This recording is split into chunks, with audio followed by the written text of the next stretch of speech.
ইনি হলেন গ্রামের একজন বিরাট সম্পদশালী ব্যক্তি এবং মসজিদ কমিটির সভাপতি সাহেব।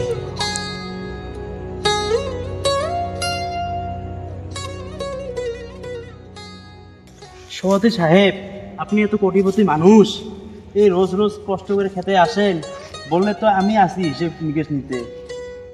তুই বুঝবি না রে সালাম, আমি যদি রোজ এইভাবে খেতে না আসতাম তাহলে কি এত সম্পত্তি করতে পারতাম?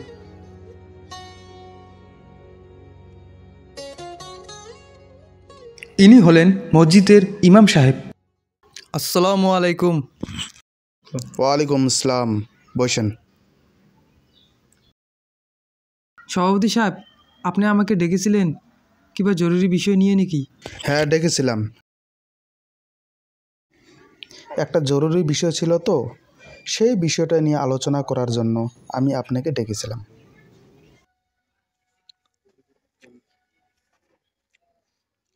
হ্যালো, হ্যাঁ বলুন। ও তাই নাকি? আচ্ছা আচ্ছা আচ্ছা, ঠিক আছে ঠিক আছে ঠিক আছে।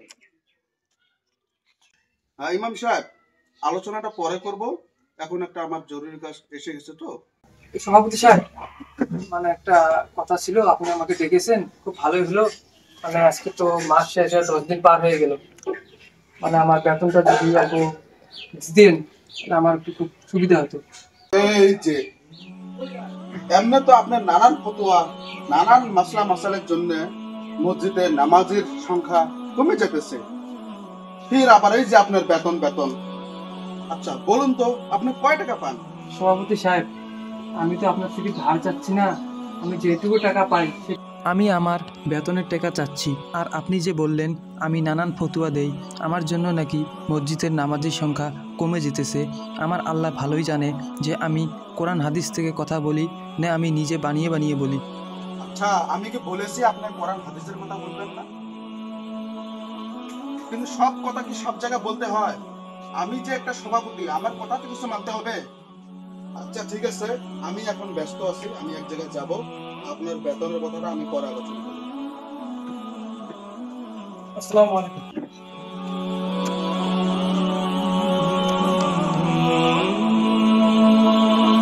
বাবা, আজকে বহুত পরিশ্রম হয়েছে, আজকে মাংস দিয়ে ভাত খাবো।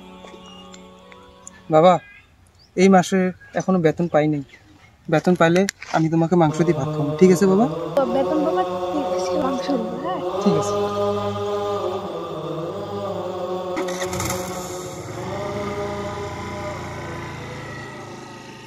ইমাম সাহেব, ও ইমাম সাহেব।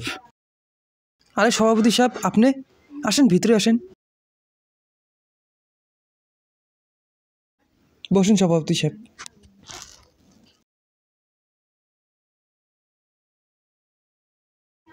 সভাপতি সাহেব, একটু চা পানি খান। বাবু ওঠ, যা একটু চা পানি নিয়ে। বাবু শোনো, আমার জন্য এক গ্লাস পানি আনলে হবে। সভাপতি সাহেব, হঠাৎ করে আপনি আমার বাসায়, কিংবা জরুরি কাজ ছিল নাকি? হ্যাঁ, আমি একটা বিশেষ কারণের জন্য আপনার এখানে এসেছি।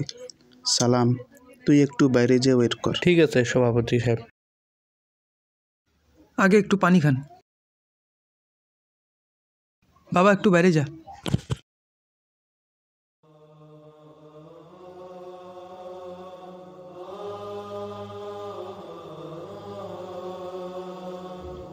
ইমাম সাহেব, আপনার সাথে যে এত দুর্ব্যবহার করেছি, সমাজের লোক আপনার সাথে যে এত দুর্ব্যবহার করেছে, মাসলা মাসাল নিয়ে আপনাকে যে এতদিন ধরে বেতন দেওয়া হয় নাই, তাতে কি আপনি মনে ধরেছেন? আপনি কি খারাপ পেয়েছেন? হঠাৎ সভাপতি সাহেব এগুলো কথা? কারণ আমি এটা অনুভব করেছি ইমাম সাহেব, এই দুর্ব্যবহার করার জন্য আল্লাহ আমাকে এই পাপের ফল আমাকে দিয়েছে, এটা আমি অনুভব করেছি। কেন, কি হয়েছে?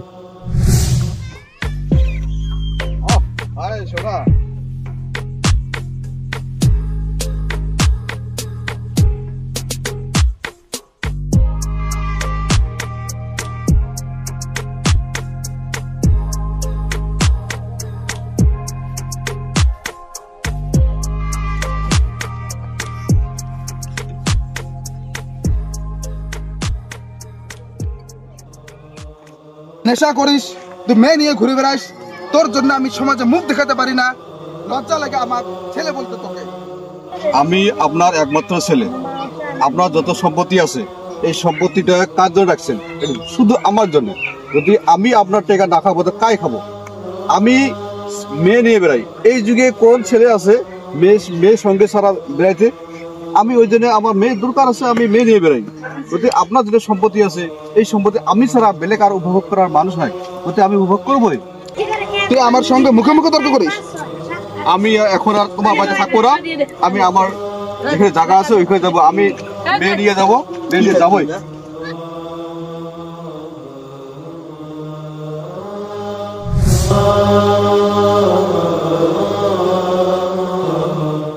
এখন আমি কি করি ইমাম সাহেব? আমি অসহায় হয়ে গেছি। সভাপতি সাহেব, দেখেন একটা কথা কি জানেন, দুনিয়ার যত শিক্ষা আছে সব শিক্ষাই মানুষের দরকার, কিন্তু কোরআন হাদিসের যেটা শিক্ষা আছে সেই শিক্ষা ছাড়া মানুষ হয়ে থাকে না। সেই জন্য আমি আপনাকে অনেকবার বলেছি যে ছেলেকে মসজিদে পাঠান। আপনি বলছিলেন যে না, অমুক পরীক্ষা পাশ করুক। দেখছেন তো আজকে কি হয়েছে, আপনার সঙ্গে আর তো দুর্ব্যবহার করলো।